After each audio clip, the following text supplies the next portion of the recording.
This is all a bit secret at the moment, so hopefully I don't release this too soon.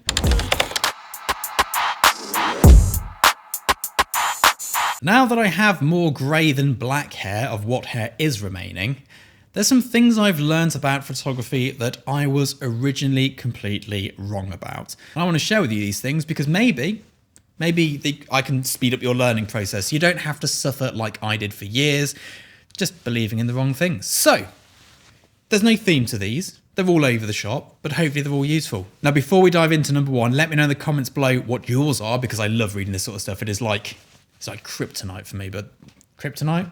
Can't say the word I was going to say. We'll go with kryptonite. Let's dive into number one. Photography is all about cameras and lights. And of course, yes, textbook definition, it is all about recording light onto something with a camera and lights, and it's all this gear in here for sure.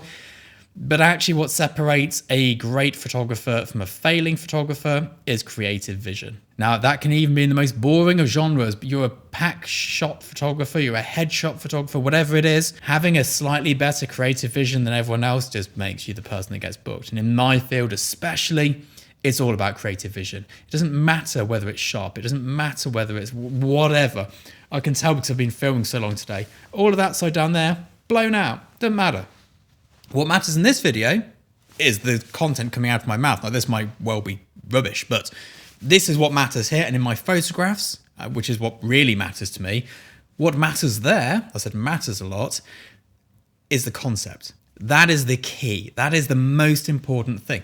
I can have a great concept with poor execution that will out-trump any photograph that is technically perfect but boring as sin. The next is that social media matters. I thought social media matters. Now, for those of you who don't know this yet, this YouTube channel here is a separate business to my photography entirely. This has no positive impact on my photography career whatsoever. It actually has a slight negative impact because I'm seen as an educator, and therefore people assume those who can't teach is the general saying. That's why we have a different name. It's called Tin House Studios. That's what our little toddler man back in the day used to call this. He used to think I lived in the tin house because sadly I worked too much. But yes, as much as the name is cute, it also has a slightly dark undertone. But there we go. Social media doesn't matter. Instagram followers don't matter. Some of the best photographers I know don't have social media. Sure, it is a tool that you can employ, and I also think you'd be stupid not to. But the number of followers you have doesn't matter. As long as there's 10 people each year that book you, follow you, and they're scrolling your stories whilst they're going to the toilet, you're golden. Now, something which really angers the internet every time I mention this in a video, and I'm a glutton for punishment, so, get at me in the comments, you don't need to know anything about tech. Anything at all about tech. I know photographers, obviously you need to understand aperture, shutter speed, ISO, and flash exposure. But you don't need to know much more than that. I get asked questions regularly that I don't even know what the question is about camera stuff. I just don't know. I don't know what sensor my camera has. I know it's 100 megapixels, 16-bit. That's it. And I know it's a pain to use because the menu systems are convoluted. That's as much as I know. I do have an insane knowledge of lighting stuff, but that's just because I found it fascinating. It doesn't make me a better photographer, though. It just means I know slightly too much about a subject. I know photographers who barely know how to turn a camera on. I can't use Photoshop. And the reason none of this matters is because the concept is what matters. Understanding what to put inside your sensor is what matters, not which lens has better diffraction and chromatic aberrations, what aperture is best, and all the rest of it. And I can come across a bit technical because I use a technical camera, I use broncolor lighting, it all looks very techie, but most of the time the camera's just sat still and we just move stuff around in the frame until it looks good. That's what actually matters. That's what makes a real difference. I spent way too much time learning stuff I don't need to know, because when you go on a big shoot, the Digitech looks after your camera for you. The lighting assistant sets your lights up for you. Your assistant makes sure everything else is working. The retoucher does the retouching. All you have to do is go, does it look good? And of course, knowing we need that light to be harder. Can we swap modify it? Can we move it further back? Can we do this?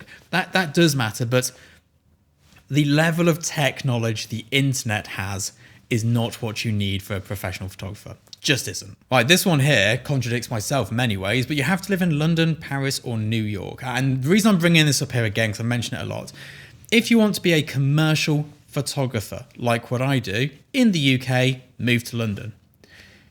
In the States, move to New York. In France, move to Paris. There's the bits in Madrid, there's other cities, but generally speaking, move to one of those places if you want a fighting chance. However, I didn't do that. I live in Leicester, or Leicester if you're an American tourist.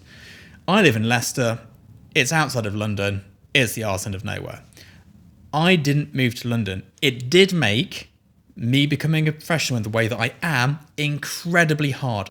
And I would not recommend it to anybody. It was incredibly difficult. It's also incredibly expensive because of the amount of travel you have to do. But I did make it happen. However, I want people to know that if you're going to do that, you're going to have to outwork everybody in London. It's the only way to do it. And if in the States, New York, whatever it may be. There's a reason all the good photographers are in London. It's because all the talent is there, all the equipment is there, all the studios are there, and all of the ad agencies are there. It just makes sense. Being outside of it's just so hard. It's so hard. I would not recommend it to anybody. If I had my time again, I would have just moved to London. I don't know why I didn't. I was scared, I guess. But yeah, just it is what it is. You have to use Broncolor, Breeze, Profoto, Hasselblad, Phase One, whatever it may be, Leica, to be a pro photographer.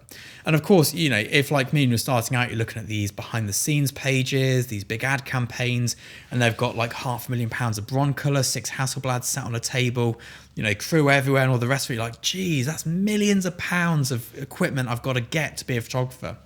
It is all rented. No one owns it, much like when you see your neighbour who's got the same job as you driving like a Ferrari down the street.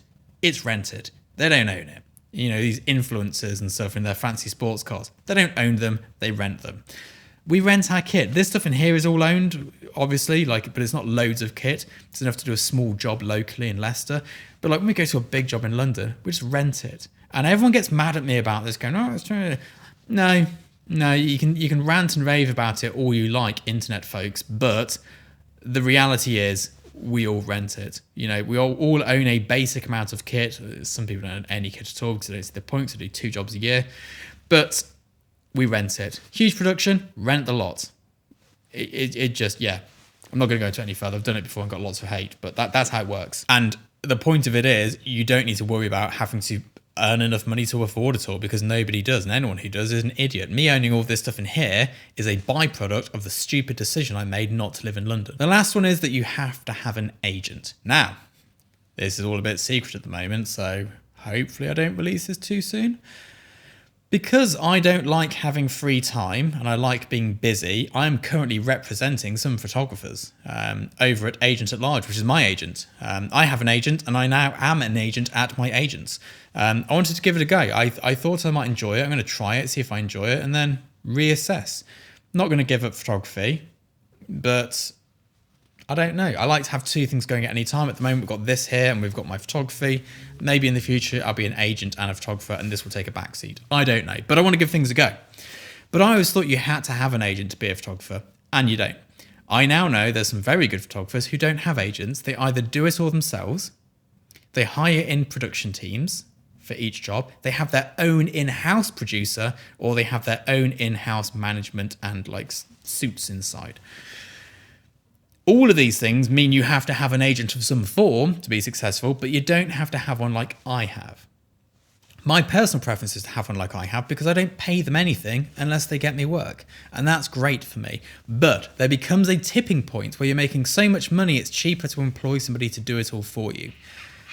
So swings and roundabouts. And again, one of the reasons I'm becoming an agent is because I don't have to agent myself, so I have all that free time. And I'm also taking on less and less small jobs. We're slowly upping the threshold of what's worth doing. So yeah, bit of me news in there. I've also got a puppy. I don't know if I've said that in a video already. This is the problem with batch filming, but there we go. These are things I thought were true and are not. Let me know in the comments below what you thought was true and then suddenly realised, yeah, that's not how it works at all, down below. And well, yeah, I'd love to see them. I'll see you soon. Bye-bye.